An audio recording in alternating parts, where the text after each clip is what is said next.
Lahir pada 29 Januari 1953, Teresa Teng dikenal sebagai Asia's Forever Voice. Dengan suara lembut dan penuh perasaan, ia membawakan lagu cinta yang abadi seperti 你问我爱你有多深，我爱你有几分。 Lagu ini menceritakan tentang cinta yang tulus dan abadi, seperti cahaya bulan yang tak pernah padam.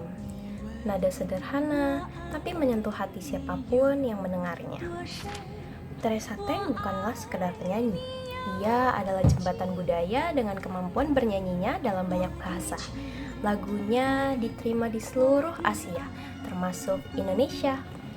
Di Indonesia, lagunya menjadi simbol romantisme klasik yang tak lekang dari waktu. So, wherever the Chinese people are, there is Teresa Teng's music. Halo semuanya, hari ini saya akan menjelaskan budaya Mandarin populer di Indonesia. Salah satunya yaitu film Neca 2.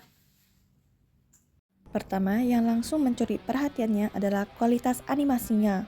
Seperti yang kalian lihat, adegan-adegannya dinamis, penuh warna, dan detail visualnya yang sangat memukau. Ini bukan lagi animasi yang biasanya.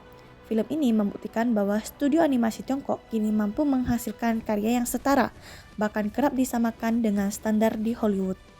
Mengapa film seperti Neca bisa begitu diterima di Indonesia? Yang pertama, pastinya kecintaan masyarakat Indonesia pada budaya pop Asia, contohnya anime Jepang dan drama Korea. Jadi telah membuka jalan bagi animasi Tiongkok untuk masuk ke Indonesia. Yang kedua, promosi yang masif di platform media sosial dan adanya komunitas penggemar yang aktif. Kesimpulannya, Neca 2 merupakan contoh sempurna bagaimana budaya populer Mandarin berhasil melakukan diplomasi budaya secara organik. Dengan mengemas legenda klasik menjadi hiburan modern yang berkualitas, film ini berhasil memperkenalkan mitologi, nilai, dan estetika Tiongkok kepada penonton dunia termasuk penonton di Indonesia dengan cara yang menghibur dan mudah dicerna. Neca 2 membuktikan bahwa cerita yang baik dikombinasikan dengan teknologi dan pemasaran yang tepat mampu melampaui batas negara dan menjadi bagian dari percakapan budaya global. 年纪小的时候，从没想过分别，总觉得时间很慢。可时间在任何时候，有一只看不见的手，姐，你给我从上下来！它在牵着我们走。那现在，你们还这么亲密无间吗？头皮发麻的那种尴尬啊！我们是从小一起生活，一起长大。 就相当于是两个单亲的家庭搭伙过日子。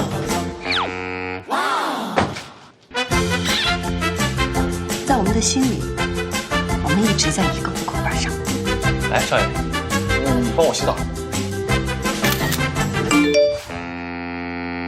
谁呀？我男朋友。你也不想想办法？你到底喜欢他什么？你跟我分手！哎，你们凭什么来对我的生活指手画脚的？你们又不是我亲哥。 原来你爸不是你亲爸呀！我真的不知道你为什么要回来。那么小就没了吗？真够可怜的。兄弟姐妹长大了本来自然就要分开，那你们从小一起长大的情分就没有了吗？终于明白，一个人是无法抵挡所有的事情的。哥，小哥，欢迎你们回来。人活着别太较劲啊！姐，缘分来了，缘分走了，那都有他自己的时间。25岁的李尖尖，不但可以照顾好自己，下一个还能照顾你。别走。我再也不走了。如果仗着是家人就随意怠慢的话，那再坚韧的感情也会变得脆弱。有血缘的不一定能成为家人，但是互相珍惜、爱护的人，一定可以。Nah, gimana teman-teman? Menarik banget gak sih cuplikan tadi? Cuplikan tadi berasal dari sebuah drama asal Tiongkok berjudul Go Ahead. Go Ahead adalah drama asal Tiongkok yang mengangkat nilai arti keluarga, bakti terhadap orang tua, persahabatan, percintaan, serta perjalanan menuju kedewasaan. Drama ini mengisahkan tentang 3 bersaudara yaitu Li Qianqian, Ling Xiao, serta He Qiqiu yang lahir dari orang tua yang berbeda namun harus tumbuh dalam satu keluarga yang sama akibat kondisi dari orang tua masing-masing nih teman-teman. Namun meskipun mereka tumbuh dari kasih sayang yang cukup dari ayah Li Qianqian serta ayah Ling Xiao, mereka harus menghadapi trauma mendalam dari masa lalu mereka. Suatu hari, ketiga bersaudara ini dihadapkan dengan perpisahan. Nah, setelah dewasa, mereka dipertemukan kembali. Di saat ini, mereka akan belajar bagaimana berdamai dengan luka lama, apa itu arti persahabatan, dan arti keluarga sejati. Drama ini diperankan oleh Tan Song Yin sebagai Li Qianqian, Song Weilong sebagai Ling Xiao, dan Chang Xiu Cheng sebagai He Qiqiu. Nah, drama ini berhasil mendapatkan banyak perhatian dari penonton global, karena alurnya yang ringan namun penuh makna nih teman-teman. Drama ini berhasil diadaptasi ke drama Korea berjudul Family by Choice. Gimana teman-teman? Teman-teman juga jadi tertarik gak sih untuk mengetahui kelanjutan dari kisah 3 bersaudara ini? Halo semuanya, selamat datang di segmen keempat video ini. Perkenalkan, nama saya Vivian, mahasiswa Fakultas Hukum dari Universitas Tarumanegara dengan NIM 205230103. Pada segmen ini, saya akan membahas sebuah novel yang sempat viral pada tahun 2021 dan 2022. Novel ini telah memenangi banyak penghargaan, seperti BSFA Award for Best Book for Young Readers di tahun 2021, kemudian Locus Award for Best Young Adult Book di tahun 2022, dan Lodestar Award for Best Young Adult Book di tahun 2022. Novel yang saya maksud adalah Iron Widow. Iron Widow adalah sebuah novel science fantasy yang dipublish pada tahun 2021, karya seorang penulis terlaris di New York Times, yaitu Shiran J. Chao. Novel ini menceritakan kembali kisah satu-satunya kaisar wanita di Tiongkok, yaitu Wu Zetian, yang memerintah pada abad ke-6. Namun, sekarang hidup Wu Zetian digambarkan ulang dalam latar belakang sci-fi yang seru.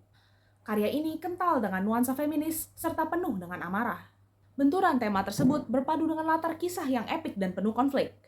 Ketika rakyat Huaxia sedang berperang melawan spesies alien penjajah bernama Huntun, alien tersebut menghancurkan populasi manusia ketika mereka tiba hampir 200 tahun yang lalu, sehingga hampir menyebabkan kiamat. Sejak saat itu, manusia berhasil memanfaatkan tubuh Huntun yang tersisa untuk membangun robot tempur raksasa yang dikenal sebagai Chrysalis. Para pilot dari mesin ini dianggap sebagai pahlawan legendaris umat manusia. Namun, mesin-mesin tersebut menuntut harga yang sangat mahal. Mesin tersebut menyerap qi atau energi jiwa seseorang. Jika digunakan terlalu banyak, maka seorang pilot akan tewas dalam pertempuran. Itulah sebabnya setiap pilot memiliki seorang co-pilot yang dianggap sebagai baterai untuk disedot qi-nya demi menggerakkan mesin perang mereka. Dalam Huaxia, semua pilot adalah laki-laki dan semua co-pilot adalah perempuan. Namun, tokoh utama Wu Zetian tidak menerima hal tersebut. Dulu, saudara perempuan Wu Zetian tewas karena salah satu pilot laki-laki dan hal tersebut hanya dianggap sebagai pengorbanan yang mulia. Namun, Wu Zetian menganggap itu sebagai omong kosong. Mengapa pria yang dengan mudah membunuh seseorang dianggap sebagai selebritas? Apakah karena mereka sedang berada dalam peperangan? Tentunya Wu Zetian menganggap itu sebagai hal yang tidak justifiable. Oleh karena itu, Wu Zetian berencana untuk mengujang sistem. Ia akan mencari pria yang bertanggung jawab atas kematian saudarinya dan dia akan menuntut balas dendam. Novel sci-fi ini sangat terinspirasi dari budaya kuno Tiongkok. Salah satu tema yang sangat disoroti adalah perlakuan brutal terhadap perempuan. Wu Zetian tumbuh dengan tradisi foot binding atau Chan Chu yang melumpuhkan. Selain itu, ada pula standar kecantikan serta tuntutan oleh keluarga Wu Zetian untuk menikah demi uang. Dunia dalam cerita ini memadukan teknologi modern dengan mitologi Tiongkok. Musuh besar, para Huntun, diambil langsung dari mitologi Tiongkok. Dalam mitos, mereka digambarkan sebagai makhluk bersayap tanpa wajah. Namun, dalam Iron Widow, mereka diimajinasikan ulang menjadi monster yang menyeramkan yang merayap dan berlari cepat dengan banyak kaki, menyerbu manusia maupun chrysalis. Iron Widow menjadi populer karena perpaduan unik antara fantasi sejarah Tiongkok, pertempuran mecha raksasa, narasi feminis yang mengkritisi struktur patriarki, serta kisah romansa yang menarik. Semua itu disajikan dalam alur yang cepat dan penuh aksi, sehingga menggugah pembaca. Inovasi dalam pembangunan dunianya, dengan makhluk-makhluk mitologis dan elemen budaya Tiongkok yang mendetail, juga menjadikan yang berbeda dari novel lain dalam genre young adult, sehingga menarik bagi pembaca yang menyukai kisah kreatif serta subversif. Jadi bagaimana? Apakah kalian tertarik untuk membaca novel Iron Widow? Semoga pembahasan singkat ini bisa membuka jalan bagi kalian untuk mengenal jana-jana dan penulis baru. Sekian dari saya, terima kasih, xie xie.